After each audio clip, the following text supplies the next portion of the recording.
For about a million years in the early Pleistocene epoch, from about 2.4 million to 1.4 million years ago, it was a really exciting time to be a hominin. Hominids, you'll recall, are the group of human ancestors that are more closely related to us than to chimps and bonobos. During this million-year stretch, different branches of our evolutionary tree were flourishing all over southern and eastern Africa. And if we were to zoom in on the earliest part of this million years, we'd encounter a familiar face, or at least a somewhat familiar face, the face of Homo habilis. It stood just over a meter tall and had a slightly larger brain and smaller teeth than its earlier relatives, the Australopithecines. But it still had longer arms and a protruding lower face, traits that are usually considered more basal in the hominin lineage. And yet, this ancestor probably made and used stone tools. In fact, Homo habilis means handyman, and its discoverers gave it that name because they thought that it was responsible for the many tools that had been found near its remains. But does this hominin really belong in our genus, the genus Homo? Was it more like us than its earlier ancestors? Over the last 50 years or so, the human family tree has really filled out.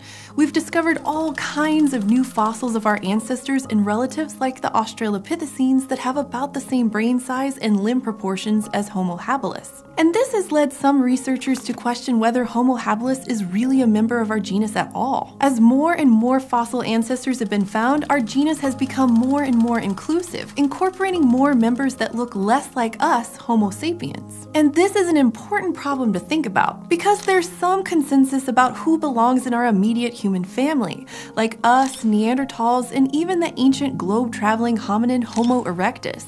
They're all agreed to be clear-cut members of the genus Homo. But beyond them, there are lots of ancestors for whom we can't find a home. And there's no official definition of what constitutes a human either, whether that means being a member of our genus, or our species, or just being able to walk upright and make tools. So by getting to know these other hominins, the ones who came before us, the Neanderthals and our other contemporaries, we can start to answer some big, interesting, and difficult questions. Questions about what it essentially means to be human.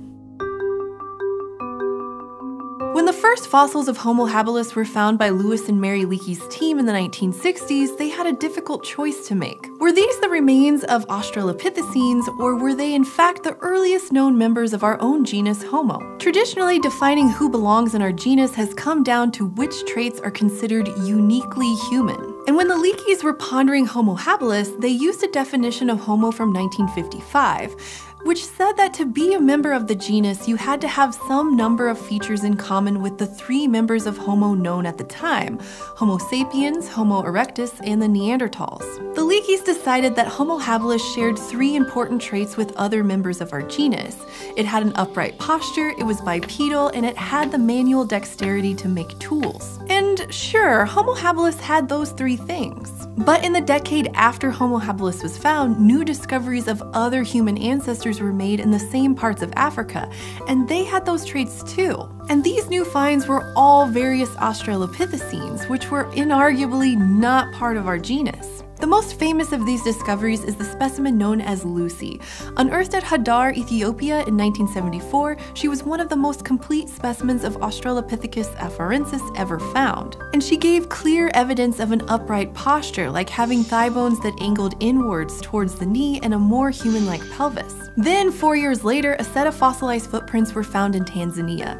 Known as the Laetoli footprints, they were probably made by Australopithecus afarensis too, again showing that hominins were walking on 2 feet more than a million years before Homo habilis was around. So if walking upright was not exclusive to our genus, then the definition of our genus had to change. Instead of just physical traits, the thinking then turned towards lifestyle adaptations as a way of defining who belonged in our group. Lifestyle adaptations are features that are linked to how a hominid lived its life, like what it ate, how it got around, and where it lived. For example, the increased brain size in members of Homo was thought to be linked to a higher quality diet, because being able to consume more calories more efficiently has allowed for larger brains. And some researchers arrived at 4 specific lifestyle adaptations that they thought might qualify a hominin for entry into the genus Homo. Those adaptations included an adult brain size greater than 600 cubic centimeters, limb proportions similar to ours with long legs compared to our arms,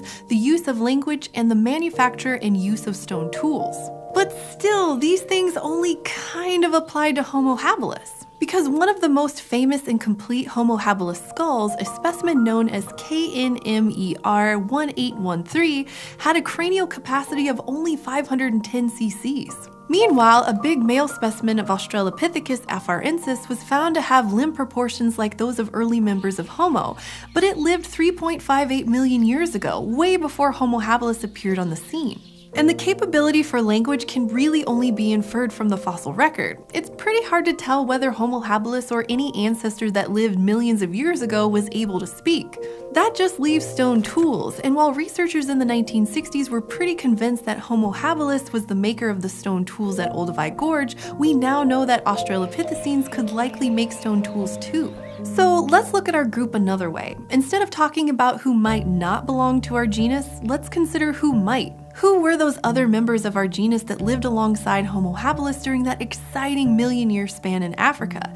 And what can they tell us about the origin of the Homo genus? Well, starting about 1.98 million years ago in South Africa, there lived an Australopithecine with distinctly Homo-like traits. Known from several relatively complete skeletons, it was given the name in 2010 of Australopithecus sediba. Its discoverers placed it in Australopithecus because of its small brain and long arms, but they also noted that it had small molars and premolars and facial features that were similar to other Homo specimens. So these researchers actually think that Australopithecus sediba might be more closely related to our genus than other Australopithecines are, but other experts think that it's too recent in age. Another candidate for inclusion? Homo rudolfensis. It's been found at sites dating back 1.8 to 1.9 million years ago in Eastern Africa.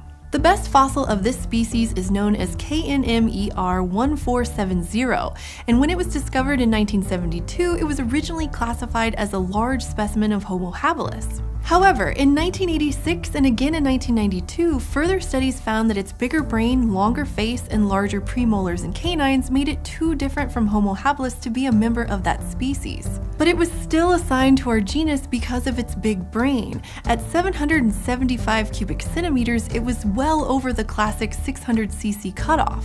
And finally, we come to the first indisputable member of our genus and one of the most successful and widespread, Homo erectus. It lived from 1.9 million to just 143,000 years ago. The first Homo erectus fossils were found in 1891, and some anthropologists later split the species into two, with Homo erectus including the later African and Asian fossils and the earlier African fossils being filed under Homo ergaster. And experts generally agree that Homo erectus is definitely a member of our genus. These hominins had modern human-like proportions, were potentially capable of long-distance running, and generally had much smaller molars and much larger brains than their predecessors. In other words, they were a lot more like us than any of the other species I've mentioned so far. Homo erectus is also the first species that we have fossil evidence for outside of Africa. They made it as far as China and Indonesia, but their initial foray seems to have landed them in the Republic of Georgia, at a site called Dmanisi that dates to about 1.77 million years ago.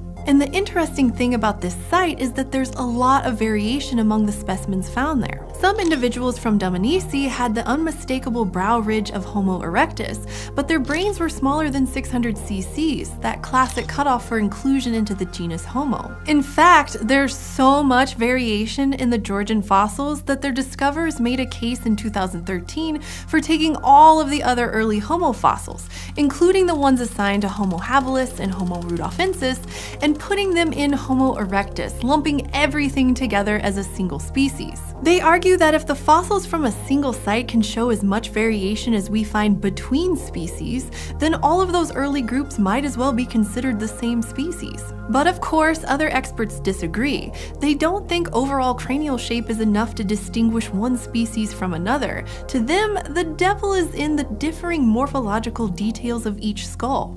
Now, with all this in mind, let's go back to Homo habilis. Where does it belong? Well, it doesn't really seem to fit anyone's definition of our genus, and the best argument for keeping it in is just that taking it out would require redefining what it means to be a member, which would be a major taxonomic undertaking. Some experts have proposed lumping habilis into the genus Australopithecus. Others say it's neither and that it deserves its own new genus. So far, no single opinion has won out. Homo habilis remains a taxon in limbo. Ultimately, what defines our genus comes down to how much variation in morphology, time, and space we're willing to include in the group we call home. In the past, an increase in brain size, a bipedal gait, human-like limb proportions, and tool use seem to have been enough for inclusion. Those are all things that we thought made us members of the same genus. But as we've discovered more and more hominin fossils, our family tree has become more complicated rather than less. So now the latest research is suggesting totally new ways of defining our lineage. One new idea for a defining feature of our genus? Tooth size. Smaller teeth generally indicate a higher quality diet and the ability to prepare food with tools instead of having to chew tough foods for a long time. Another possible criterion is the pace of our development. We modern humans have longer periods of childhood and adolescence compared to our closest ape relatives because we need that time to grow our large brains and use them to learn. And we can track these growth patterns in the fossils by studying microscopic features of teeth. And as recently as 2015, some experts have suggested that we should scrap the whole list of hominins altogether and just start from scratch. They say we should step back and look at the totality of the fossil record with fresh eyes and decide what traits we think are important for being human. As it stands, there's still no single way to define our genus. Mostly it happens by comparison. Is this new fossil more like what we've called Homo in the past, or is it more like an Australopithecine? And the jury's still out on Homo habilis, the species that started all the trouble in the first place. But if anything, the trouble really began back in the early Pleistocene, during that exciting million years or so when this group of hominins first started to flourish. And it may be in the fossils from that time, perhaps fossils we haven't even found yet, that will help us better answer the question of who belongs to our very exclusive group. Thanks as always, and an extra big thanks to our current eontologists, Jake Hart, John Ivy, John Davidson Ing, and Steve. If you'd like to join them and our other patrons in supporting what we do here, then go to patreon.com/eons and make your pledge. Now, what do you want to learn about? Leave us a comment and don't forget to go to youtube.com/eons and subscribe.